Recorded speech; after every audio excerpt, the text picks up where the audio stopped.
قال لا تخافا إنني معكما أسمع وأرى۔ شراب خانے میں جب محفلیں سجتی تھی تو معاذ اللہ وہ گانے گایا کرتا تھا، سویلی آواز تھی۔ حضرت عبداللہ ابن مسعود حضور کے صحابی، حضور نے فرمایا عبداللہ ابن مسعود اسی طرح قرآن پڑھتے ہیں جس طرح میرے اوپر نازل ہوا تھا۔ عبداللہ ابن مسعود نہ چھوٹا قد اور پتلی پتلی ٹانگیں تھی حضرت عبداللہ ابن مسعود کی۔ ایک دن درخت پہ چڑھے ہوئے تھے تو کچھ لوگوں نے نا، بچے کرتے ہیں نا مذاق، معاذ اللہ کچھ نے کہا کتنی پتلی ٹانگیں۔ اللہ کے محبوب علیہ السلام نے فرمایا قیامت کے دن عبداللہ ابن مسعود کی ٹانگوں کا وزن احد پہاڑ سے بھی زیادہ ہوگا۔ زبردست صحابی ہے، اور حضور نے فرمایا میں نے جس کو گورنر بنایا، کسی جگہ امیر بنایا، مشورہ کر کے بنایا، اگر میں کسی کو بغیر مشورے کے امیر بناتا تو عبداللہ ابن مسعود کو بناتا۔ حضرت عبداللہ ابن مسعود گزر رہے تھے تو وہ جو زازان نام کا گویہ تھا وہ گانے گا رہا تھا، سریلی آواز کانوں میں آئی، کھڑے ہو کے کہنے لگے کون ہے؟ کہا جناب زازان نام کا گویہ ہے۔ مصطفیٰ کریم کے شانوں والے غلام کی زبان سے لفظ نکلے، کتنی سونی آواز ہے، کاش یہ قرآن پاک کی تلاوت کرتا۔ اللہ اکبر، کاش کوئی ایسا ہو تو صحیح جو ہمیں کہے کہ کاش یار تو قرآن پڑھتا، کتنی سونی آواز ہے، کاش تو نعت پڑھتا۔ کوئی کہے تو صحیح، کوئی کہتا ہی نہیں، کوئی کہتا ہی نہیں کتنا سونا چہرہ ہے، کاش اس پہ داڑھی ہوتی، کوئی کہتا ہی نہیں میری ملت کے جوانوں۔ ہائے، حضرت عبداللہ ابن مسعود کہنے لگے کاش یہ قرآن پاک پڑھتا۔ یہ کہہ کے چلے گئے۔ باہر وہ نکلا نا، جب سارے لوگ باہر نکلے اس معاذ اللہ بری مجلس سے، تو چیم گوئیاں ہو رہی تھی کہ آج تو یہاں حضرت عبداللہ ابن مسعود بھی آئے تھے۔ تو زازان سے کسی نے کہا کہ آج نا حضرت عبداللہ ابن مسعود نے تیری آواز سنی، تیری آواز۔ تو وہ کہہ رہے تھے کاش اتنی سونی آواز سے قرآن پڑھتا تو مزہ آتا، کاش۔ وہ کہنے لگا نبی پاک کے صحابی نے میرا نام لیا ہے، گویہ ہو کے میرا ذکر کیا ہے، حضرت عبداللہ ابن مسعود نے میرا نام لے کے کہا کہ کاش میں قرآن پڑھتا۔ وہ میرے لیے کہا مصطفیٰ کے صحابی نے، حضور سے قرآن سیکھنے والے کی خواہش ہے کہ میں قرآن پڑھوں۔ دوڑے گئے، کدھر ملیں گے عبداللہ ابن مسعود؟ فلاں فلاں جگہ، غسل کیا، وضو کیا، پیروں میں لگ گئے جا کے، کہنے لگے سونیا جس کے قرآن پڑھنے کی تعریف مدینے والے کریں وہ میرے بارے میں کہے کہ مجھے قرآن پڑھنا چاہیے تھا، آج سے میں نے ٹھوکر ماری سارے گانوں کو، سکھاؤ مجھے قرآن، میں قرآن ہی پڑھا کروں، میں قرآن پڑھوں گا، میں پڑھ پڑھ کے سناؤں گا، لوگ میری زبان سے اللہ کے کلام کی تلاوت سنا کریں گے۔ کوئی بیٹھا ہوا مجھے دور دعا دیتا ہے، میں ڈوبتا ہوں سمندر اچھال دیتا ہے۔ دیکھیں نا، انسان پر اگر کوئی شخص نیکی کر دیتا ہے، احسان کر دیتا ہے، تو انسان اس کے سامنے پھر گردن نہیں اٹھا سکتا، یار یہ میرے مشکل وقت کا دوست ہے، اس نے میرے ساتھ نیکی کی، کبھی بھی گردن نہیں اٹھائے گا، جھکا کے رکھے گا۔ تو اگر عام کوئی نیکی کر دے تو اس کے سامنے انسان کبھی گردن نہیں اٹھاتا، تو جو رب ساری نعمتیں عطا فرمائے، جو کہے کہ تیری تخلیق میں نے کی، تجھ سے پہلوں کو بھی پیدا میں نے کیا، تیرے لیے زمین کا بچھونا بھی میں نے بچھایا، آسمان کی چھت بھی میں نے لگائی، تیرے لیے زمین سے ساری اناج کو، پھل کو، کھیتیوں کو نکالا بھی تیرے لیے، اب تو اس طرح کر کہ تو میری عبادت کر، تو میری بارگاہ میں جھک جا۔ بہت سارے نشے لوگوں کو لگے ہوئے ہوتے ہیں، ہر آدمی کوئی نہ کوئی نشہ کرتا ہے، کوئی دولت کا کرتا ہے، کوئی شہرت کا کرتا ہے، کوئی اپنی تعریف کا نشہ کرتا ہے، دو چار لوگوں سے تعریف سن کے مطمئن ہو جاتا ہے۔ ناراض تو نہیں ہوگے اس جملے سے؟ آپ کرتے ہیں لوگ دولت کا نشہ بھی، یہ جب نقصان ہوتا ہے تو بندے بیمار نہیں ہو جاتے؟ پیسے ڈوب جاتے ہیں تو لوگ بیمار نہیں ہو جاتے؟ تو اس کا مطلب یہ ہوتا ہے کہ نشہ ٹوٹ گیا ہے۔ اب بہک ہوئے ہیں نا تھوڑے سے تو کانپتے ہیں، تڑپتے ہیں، پریشان۔ نشہ ہی اسی طرح ہی کرتا ہے نا، نہیں ملتا تو پریشان ہوتا ہے۔ یہ سارے نشے ہیں، مختلف قسم کا نشہ. ہم مانتے نہیں اس بات کو, تسلیم نہیں کرتے, کیونکہ تسلیم کرنا بڑا مشکل کام ہے. اس کے لیے تو بڑی ساری چیزیں جو ہیں وہ دبوچ کے اور بڑی سارے رستے پھلانگ کے آنا پڑتا ہے, تو بڑا مشکل ہے ماننا, ورنہ کرتے ہیں ہم. ہمارا مزاج ہے. یہ گھومنے پھرنے کا, دنیا دیکھنے کا بھی ایک نشہ ہے. یہ بہت ساری باتیں کرنے کا بھی ایک نشہ ہے. گپ شپ کا بھی ایک نشہ ہے. دو چار لوگوں کی جب تک پگڑیاں نہ کھول لیں, بعض لوگوں کو نیند نہیں آتی. یہ غیبت کا, چغلی کا, بددیانتی کا, یہ بھی ایک نشہ ہے. اس پر ملا رومی رحمۃ اللہ نے بڑا کلام لکھا ہے. وہ کہتے ہیں مانگ کے کھانے کا بھی نشہ ہے, مانگ کے کھانے کا بھی نشہ ہے. وہ کہتے ہیں کہ ایک بھیک مانگنے والی خاتون تھی, تو بادشاہ کے پاس بھیک مانگنے آئی, تو بادشاہ کو پسند آ گئی, اس نے شادی کر لی. اب اس کو عادت تھی بھیک مانگ کے کھانے کی, تو وہ کنیزوں سے کہا کرتی تھی کہ فٹافٹ نہ روٹی لے کے آیا کرو, میں 2-3 دفعہ مانگوں تو پھر لایا کرو. چونکہ ایک نشہ ہے نا, تو میں مانگوں 2-4 دفعہ تو پھر. تو انسان بہت سارے نشے کرتا ہے, یہ مانتا نہیں. یہ موبائل, یہ فیس بک, یہ سارے نشے ہی ہیں. اپنی فوٹو لگا لینا, سارا دن اسی کو دیکھتے رہنا. اور بڑے بڑے سیانے بندے جو وزادار ہیں, بڑے وزادار لوگ ہیں, لیکن وہ بھی سنجیدگی کے قائل نہیں, اس طرح کے نشوں کا شکار ہیں. یہ سارے نشے ہیں جو ہم نے پال لیے ہیں. ہمارے صوفیاء, ہمارے بزرگ فرماتے ہیں کہ تم اس طرح کرو, اگر سارے نشوں سے بچنا چاہتے ہو تو سجدے کا نشہ شروع کرو, سجدے کا نشہ شروع کرو. یہ نا اقبال کہتے ہیں, عطار ہو, رومی ہو, رازی. آپ بات کو سمجھیں, عطار ہو, رومی ہو, رازی ہو, غزالی ہو, کچھ ہاتھ نہیں آتا بے آہ سحرگاہی. کہتے بہت بڑا صوفی ہو جیسے فرید الدین عطار تھے, بہت بڑا تصوف کا امام ہو جیسے امام غزالی تھے, بہت بڑا تفسیر کا استاد ہو جیسے امام رازی ہو. عطار ہو, رومی ہو, رازی ہو, غزالی ہو, پر کچھ ہاتھ نہیں آتا بے آہ سحرگاہی. اگر سویرے اٹھ کے روتا نہیں نا اللہ کی بارگاہ میں, اگر تہجد نہیں نہ پڑھتا, تو کچھ ہاتھ نہیں آتا بے آہ سحرگاہی. پھر اس کو کوئی چیز نصیب. میری بات کی سمجھ آ رہی ہے آپ حضرات؟ جب تک آپ سویرے نہیں اٹھتے, آپ اللہ اللہ نہیں کرتے, آپ کو نوافل کا چسکا نہیں, عبادت کا مزہ نہیں. فرمایا میری عبادت کرو, یہ شوق پیدا کرو, میں نے تمہیں پیدا کیا ہے. ہم لوگوں کے نشے, مختلف نشے, بڑا عجیب رنگ ہے. محفل کی صدارت کرنے والے بڑے پیر صاحب, بڑے القابات و خو, بیچ میں سے بندہ تلاش کرنے سے بھی نہیں ملتا, اتنے بڑے لقب ہے اس کے.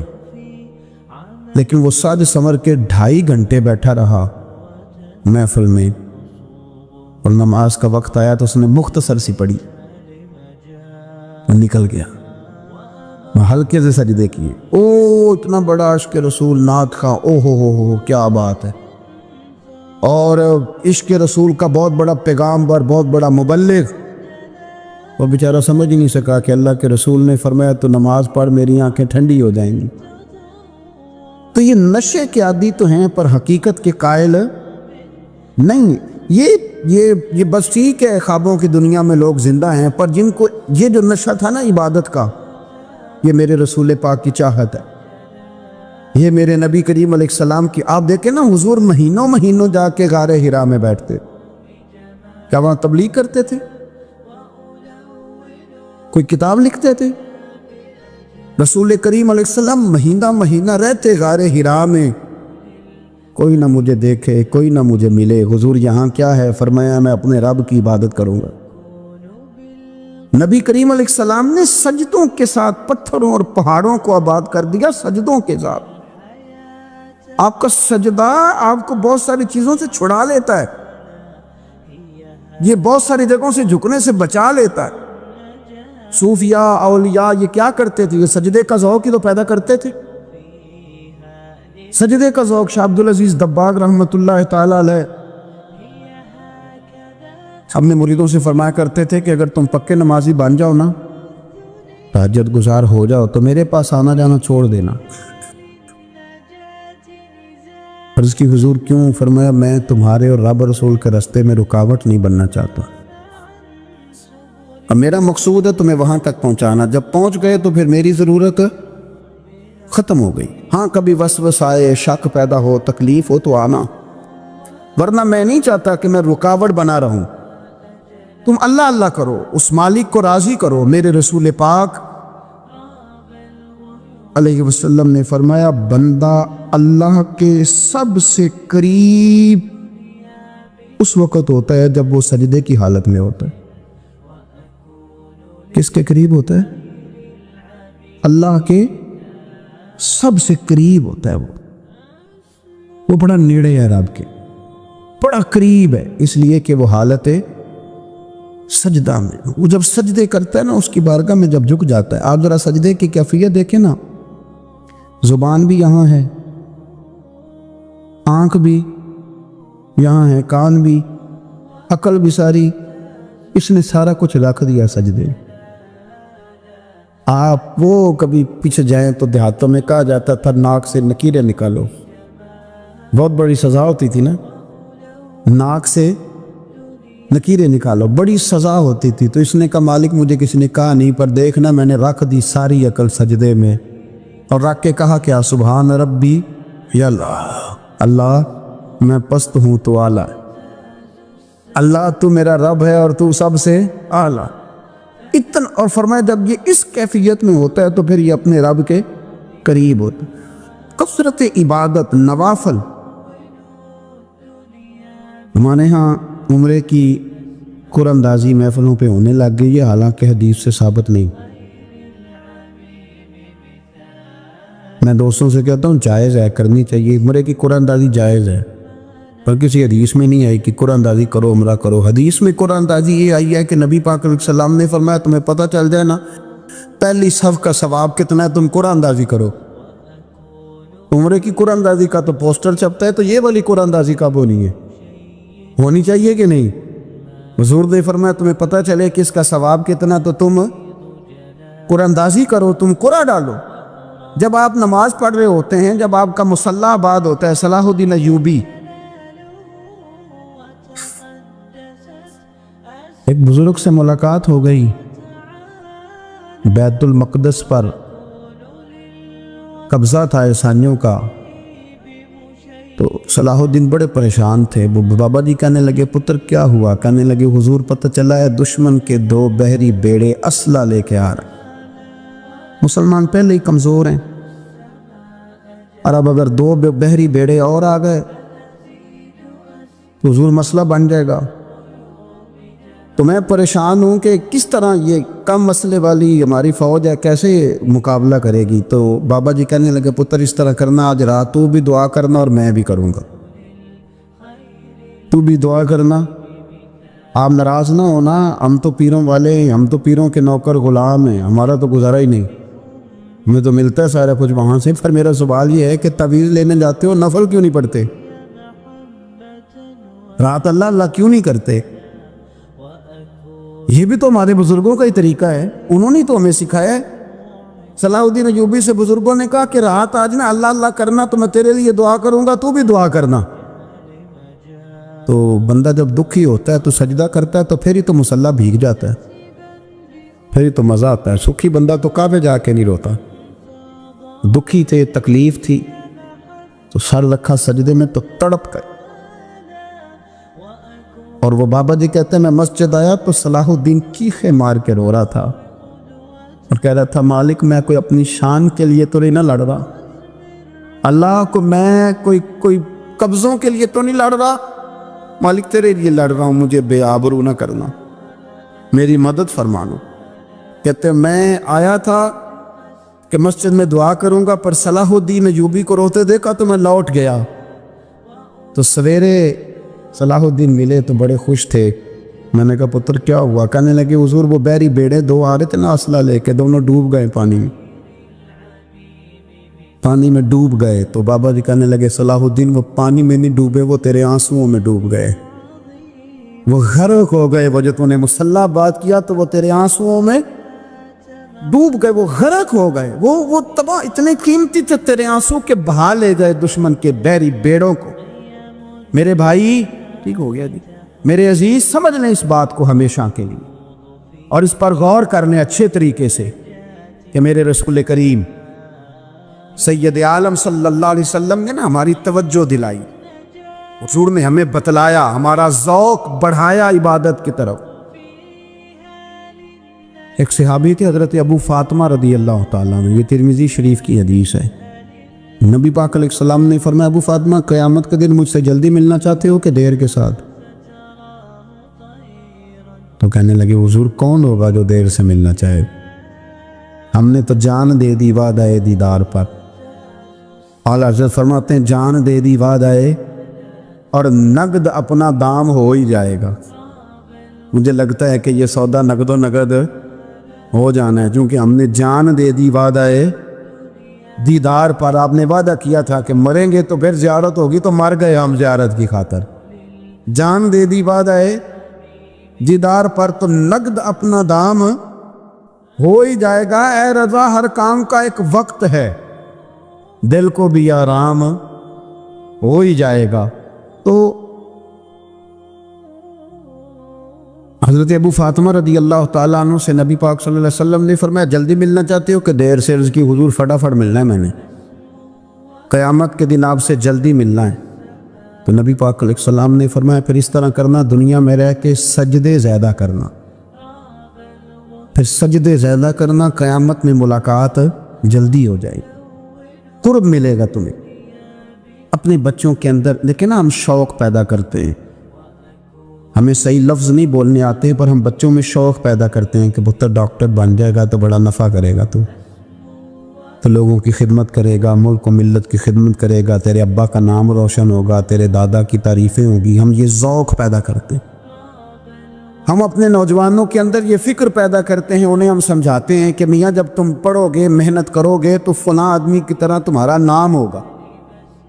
یہ جتنا ذوق ہم بچوں کے اندر ان چیزوں کو پیدا کرتے، ہمیں حکم ہے کسی طرح ہم ذوق پیدا کریں کہ پتر نماز پڑھے گا تو اللہ راضی ہو جائے گا، تو سجدہ کرے گا۔ دیکھیں نا میرے رسول کریم علیہ السلام نے فرمایا 7 سال کے بچے کو مسجد لے کے جاؤ، یعنی اسے شوق دلاؤ، اس کے اندر یہ خاصیت پیدا کرو کہ اس کا دل کرے مسجد میں جانے، اس کے اندر یہ خصوصیات لاؤ کہ وہ ہمارے ہاں نا ہر چیز کو پروموٹ کیا جا رہا ہے، ہر چیز کو، یعنی سر سنگیت سکھانے کے لیے اکیڈمیاں بن گئی ہیں، ہر شے پروموٹ ہو رہی ہے۔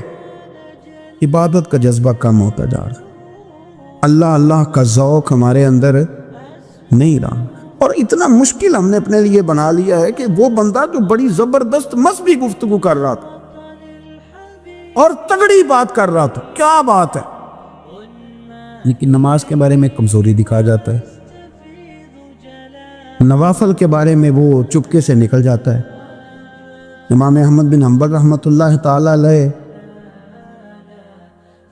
مسند امام احمد بن حنبل 14 جلدوں میں ہے مارکیٹ میں، اور مجھے تو خیر پسند ہی بڑی ہے، میں نے کئی دفعہ پڑھی ہے، اور کیا بات ہے امام احمد بن حنبل، کیسے تگڑے قسم کے محدث تھے، اور اللہ نے کتنا انہیں اعزاز عطا فرمایا ہوا۔ یہ کوڑے بھی کھاتے تھے دین کی خاطر، سارا کرتا لہو سے بھر بھی جایا کرتا، بڑا اعزاز والا شخص تھے، بڑے اعزاز والے، حدیثیں جمع کرنا، حدیثیں لکھنا، حدیث پڑھانا، سارا دن رہتے تھے، کہہ سکتے تھے کہ میں کر تو رہا ہوں کام، اور حدیث بھی موجود ہے کہ عالم عابد سے افضل ہوتا ہے، پر اس کے باوجود امام احمد بن حنبل رحمۃ اللہ علیہ 300 نفل فرض نمازوں کے علاوہ پڑھا کرتے، 300 نوافل روز پڑھا کرتے تھے۔ ان کے بیٹے نے کہا ابا جی مکان خریدنا ہے تو وہ جگہ کہاں کر کے لوں، بہت ساری آبادیاں، تو فرمایا پتر وہاں لینا جہاں مسجد قریب ہو۔ میرے رسول کریم سید عالم صلی اللہ علیہ وسلم اتنا پسند کرتے مسجد کو، اتنا پسند کرتے نماز کو، کہ رسول کریم صلی اللہ علیہ وسلم تہجد کی نماز بھی پڑھتے، پھر حضور فجر کی نماز بھی پڑھتے، نبی پاک وتر کو الگ کر کے پڑھتے، عشاء کے ساتھ نہیں پڑھتے۔ یہ تو ہم اس لیے اجازت دی ہمارے بزرگوں نے کہ بعد میں اٹھے گا کون علیحدہ وتر پڑھنے کے لیے، عشاء کے ساتھ پڑھ لیں، وطر پڑھتے، تہجد پڑھتے، فجر پڑھتے، اشراق پڑھتے، چاشت پڑھتے، پھر مغرب کی نماز کے بعد 6 رکعت اوابین پڑھتے، پھر رات کو صلاۃ اللیل پڑھتے۔ سیدہ عائشہ صدیقہ کہتی ہیں زمانہ سو جاتا اور میرے رسول مصلی بچھا کے کھڑے ہو جاتے، او یار کھیتی باڑی کر کے نہیں، محنت مزدوری کر کے نہیں۔ جناب عائشہ کہتی ہیں میں یہ بھی دیکھتی کہ حضور ایک آیت شروع کرتے تو ساری رات اسی کو پڑھتے، اور میری نظر جاتی تو قدم مبارک پہ ورم آ جاتا۔ یار نماز پڑھ پڑھ کے، اتنی مشقت کر کے، اتنی جد و جہد کر کے ورم آ گیا، یا رسول اللہ اتنی محنت کیوں کرتے ہو؟ فرمایا افلا اکون عبدا شکورا، کیا میں اپنے رب کا شکر گزار بندہ نہ بنوں؟ صحابہ کا ذوق عبادتوں کا، ریاضتوں کا، تلاوتوں کا، طبیعت ہے ان کی۔ مستدرک کے اندر حدیث ہے، رسول کریم صلی اللہ تعالی علیہ وآلہ وسلم کی پیاری زوجہ حضرت عائشہ صدیقہ رضی اللہ تعالی عنہ فرماتی ہیں نبی پاک کی بارگاہ میں عرض کیا گیا یا رسول اللہ صلی اللہ تعالی علیہ وسلم ذرا ارشاد فرمائیے گا عورت پر سب سے زیادہ حق کس کا ہے؟ حضور ذرا بتلائیے گا عورت پر سب سے زیادہ حق کس کا ہے؟ تو یہ کسی مفتی کا قول نہیں، یہ کسی دانشور کی رائے نہیں، یہ اس محبوب کا قول ہے جنہیں اللہ تبارک و تعالیٰ نے دنیا میں راحت اور آرام دینے کے لیے مبعوث فرمایا ہے۔ یا رسول اللہ صلی اللہ علیہ وسلم عورت پر سب سے زیادہ حق کس کا ہے؟ تو حضور نے فرمایا اس کے خامن کا۔ اسی مجلس میں، اسی محفل میں وہ شخص اٹھ کے نہیں گیا، وہی شخص حضور سے سوال کرنے لگا حضور تو مرد پر حق کس کا زیادہ ہے؟ عورت پر تو میں نے پوچھ لیا، نیا شخص نہیں آیا، نیا آدمی نہیں آیا۔ اسی نے اسی مقام پر اسی جگہ کھڑے ہو کے سوال کیا کہ یا رسول اللہ صلی اللہ علیہ وسلم اب یہ بھی ارشاد فرما دیجئے کہ مرد پر سب سے زیادہ حق کس کا ہے؟ نبی پاک نے فرمایا اس کی ماں کا۔ عورت پر سب سے زیادہ حق کس کا ہے؟ اس کے شوہر کا۔ اور مرد پر سب سے زیادہ حق کس کا ہے؟ اس کی ماں کا۔ یہ حقوق، یہ تعین ہے جو نبی پاک صلی اللہ علیہ وسلم نے کر کے دیا۔ یہ حقوق کی وہ والی وضاحت ہے، اور یہ ہر آدمی کا وہ والا مقام ہے جو میرے محبوب علیہ الصلوۃ والسلام نے اپنی امت کو خود بتایا ہے کہ یہ اس کی جگہ ہے اور یہ اس کی جگہ ہے۔ اب یہاں ایک بات اور قابل غور ہے، مرد کے عورت پر بھی حقوق ہیں، عورت کے مرد پر حقوق ہے۔ انشاءاللہ تعالیٰ ایک موضوع آ رہا ہے، اس میں ان چیزوں کی کچھ زیادہ وضاحت کروں گا، یہاں صرف اشارہ دیتا ہوں۔ نبی پاک صلی اللہ علیہ وسلم کی خدمت میں ایک عورت حاضر ہوئی، اس نے عرض کی یا رسول اللہ صلی اللہ علیہ وسلم مجھے بتائیے گا مرد کے کیا حقوق ہیں، اگر میں ادا کر سکتی ہوں تو شادی کروں، حضور ذرا بتلائیے گا۔ تو یہ حدیثیں ہم نے بیٹیوں کو رٹانی ہے، یہ حدیثیں ہم نے بہنوں کو یاد کرانی ہے۔ میرے نبی پاک علیہ الصلوۃ والسلام سے پوچھا، امام حاکم نے لکھا ہے کتاب البر کے اندر، اس کو ابن جوزی علیہ الرحمہ نے نقل کیا ہے، یا رسول اللہ صلی اللہ علیہ وسلم مجھے بتائیے گا خامند کے حقوق کیا ہے؟ اور خاتون عرض کرتی حضور اگر تو میں ادا کر سکتی ہوئی تو نکاح کروں گی ورنہ نہیں کروں گی۔ اللہ کے رسول صلی اللہ تعالی علیہ وآلہ وسلم نے ارشاد فرمایا بھئی بات یہ ہے کہ اگر خامند کے جسم سے پیپ نکلے، ریشہ نکلے اور خون نکلے، عورت اپنی زبان سے صاف بھی کرے تو پھر بھی خامند کا حق ادا نہیں ہوتا۔ اور نبی پاک صلی اللہ علیہ وسلم نے وضاحت کر دی، کسی جگہ آپ کو نہیں ملے گا کہ اللہ کے محبوب نے فرمایا ہو کہ میں اگر سجدہ جائز ہوتا تو میں لوگوں سے کہتا مجھے کرو، یہ کہیں نہیں فرمایا۔ اللہ کے امام الانبیاء ہیں، محبوب اس حدیث میں فرمانے لگے سنو اگر خدا کے علاوہ کسی کو سجدہ جائز ہوتا تو میں عورت کو کہتا کہ اپنے خامد کو سجدہ کرے، میں کہتا عورت کہ وہ اپنے خامد کو سجدہ کرے، تو نبی پاک صلی اللہ علیہ وسلم نے وضاحت کر دی، فرمایا کہ اگر تو یہ والے حق تو ادا کر سکتی ہے تو نکاح کر۔ وہ خاتون بڑی سمجھدار تھی، فوراً بول اٹھی، کہنے لگی حضور میں نہیں حق ادا کر سکتی، لہٰذا میں نکاح نہیں کروں گی۔ میرے عزیز، عورت کو ذمہ داری سونپی۔